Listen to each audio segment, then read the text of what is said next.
कस्तूरीराम international school के अंदर swimming pool में डूबने से 12 साल के रजब की मौत हो गई है। क्या कुछ हुआ उस दौरान जो हादसा हुआ, इस सब हम बात करेंगे अल समद से जो उसी टाइम उस बच्चे के साथ मौजूद थे।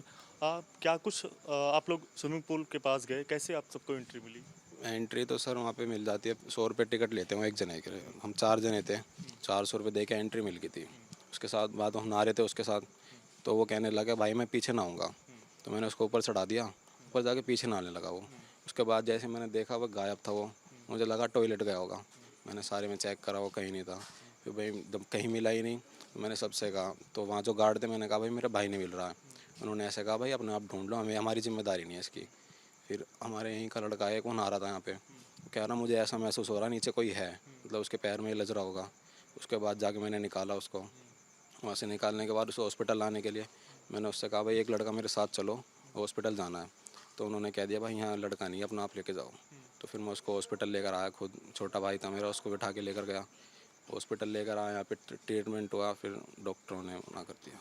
अच्छा, ये बताइए कि जब जो रजब है वो जब स्विमिंग पूल पे गया, तब आसपास क्या स्विमिंग पूल को जो इंस्ट्रक्ट करते हैं, इंस्ट्रक्टर या फिर मास्टर जो बोला जाता है, वो लोग थे वहाँ पे कोई मौजूद? कोई नहीं था सर, कोई नहीं था, बस टिकट कटवाया और बस अंदर एंट्री हो गई थी। कोई कोई कुछ नहीं था, कोई कुछ नहीं, कोई नहीं था। कोई व्यवस्था मतलब अगर इमरजेंसी के समय कुछ भी ज़रूरत पड़े तो कुछ नहीं? वहाँ पे कोई फर्स्ट एड भी नहीं था सर, वहाँ कुछ था ही नहीं वहाँ पे। उसके बाद फिर वो हॉस्पिटल लेकर आया, तो डॉक्टर ने फिर मना कर दिया कि एक्सपायर हो गया बस। आप लोग कितने बजे गए थे वहाँ पे? 3:30। अच्छा, आप मामा के लड़के हैं, कहाँ रहता है रजब वैसे? रजब रहता है भजनपुरा दयालपुर में। हाँ, यहाँ पे क्यों आए थे? छुट्टियों में आया था रहने के लिए। अच्छा, अच्छा। तो जैसे सब अब सारी चीज़ें जो है वो सवाल उठ रहे हैं स्कूल प्रशासन के ऊपर, क्या कहना चाहेंगे, किस तरह की कार्रवाई होनी चाहिए? सर उन्होंने कोई हेल्प ही नहीं करी। अगर वो हेल्प करते तो शायद आज वो सही होता, हमारे बीच में होता वो। सारी गलती उन्हीं की है। स्कूल में मतलब अगर स्विमिंग पूल अगर खुला है, कोई स्कूल अगर खोल रहा है, तो वहाँ पे इंस्ट्रक्टर होने चाहिए। इंस्ट्रक्टर भी होने चाहिए सर, लाइफ गार्ड भी होते हैं, यहाँ पे तो कुछ था ही नहीं बस। किसी ने मदद ही नहीं करी वहाँ बच्चे की, अकेला बच्चा लेकर भागा। आगे आ जाइए। जी। देखो, जी, आपका नाम क्या है? मेरा नाम समीम चौधरी है, मैं बच्चे की नानी लगती हूँ। और ये मामा के यहाँ आया हुआ था। अब बच्चे चले भी जाते हैं स्विमिंग पूल में नहाने के लिए, तो जब वो 100 रुपये टिकट ले रहे तो उनकी कुछ तो जिम्मेवारी बनती होगी। भाई इतने छोटे छोटे बच्चे हैं, ये खेल रहे हैं या नहा रहे हैं, तो हर चीज़ की वहाँ फैसिलिटी होनी चाहिए।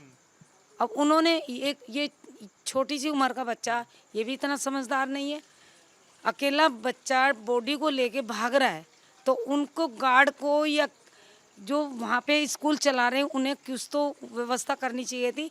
भाई चल तू घबरा मत, हम तेरे साथ हैं। वहाँ पर यानी कि कोई भी व्यक्ति, कोई कोई भी भी नहीं मदद था। करने के लिए कोई भी मौजूद नहीं था? वहाँ पे कोई भी नहीं था, अकेला लेके भागा और अकेला लेके हॉस्पिटल में गया मेरा बच्चा। किस तरह की आप कार्रवाई चाहती हैं? देखो जी, 12 साल का लड़का, आप नानी हैं, किस तरह की आप मांग करेंगी? हम तो यही कहेंगे कि जो भी इन्होंने कॉलेज वालों ने करा है, जो ये स्विमिंग पूल बनाया, तो ये आज हमारा बच्चा गया है, कल को किसी और बच्चे के साथ हादसा होगा, और इस पे कैडी से कैडी मतलब कार्रवाई होनी चाहिए, एक्शन होना चाहिए। और जिस तरीके से हमारे बच्चे का ना साथ देंगे, अगर इसकी साथ हौसलेदार होता, वो गार्ड कूद जाता, गाड़ी निकाल लेता। तो हमें तो बड़ी तकलीफ हो रही है। हमारे तो बच्ची के 2 बच्चे थे, 2 बच्चों में से एक ही रह गया अब, हैं? तो एक के लिए नहीं, हम अपने लिए मांग नहीं कर रहे, हम सबके लिए मांग कर रहे हैं। हमारा तो बच्चा गया ही गया, लेकिन हम ये कह रहे हैं कि आगे ऐसा ना हो, और या इसे बंद करो, इसे बंद ही कर दो तो अच्छा है। क्योंकि बच्चे हैं, माँ बाप के बगैर को भी चले जाते हैं, तो ऐसा नहीं होना चाहिए। या तो जब वहाँ पैसे ले रहे हैं तो हर चीज़ की सहूलत दो, फैसिलिटी दो। तो हमारी तो यही मांग है कि ऐसा नहीं होना चाहिए था। जैसे मेरा बच्चा छोटी उम्र का है, कोई समझदार होता तो और हौसला बढ़ता है।